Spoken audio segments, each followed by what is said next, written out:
আলাইকুম। আপনারা কেমন আছেন? আপনাদের দোয়ায় আমিও ভালো আছি। আজকে গাইস আমরা যাচ্ছি ওমানের একটা অনেক পুরানো একটা কূপ দেখার জন্য। আপনারা সামনে দেখতে পাবেন কূপটি। পুরো ভিডিও আমাদের দেখুন শেষ পর্যন্ত।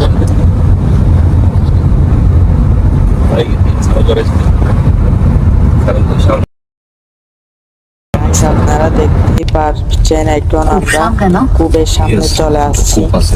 দেখেন অনেক বড় কূপ সামনে আমাদের, আপনাদেরকে সামনে থেকে দেখানোর চেষ্টা করছি।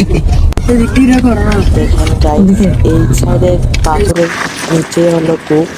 আর গাইস আপনাদের উদ্দেশ্যে আমার একটা কথা আছে, আপনাদের জন্য আমি হয়তো ব্যবহার করে করে ভিডিও বানাই, আপনারা গাইস আমার একটা সাবস্ক্রাইব করেন না, লাইকও করেন না। যদি আমাদের আজকের ভিডিওটা ভালো লাগে তাহলে গাইস একটা সাবস্ক্রাইব লাইক করে আমাদের পাশে থাকতে। আসসালামু আলাইকুম।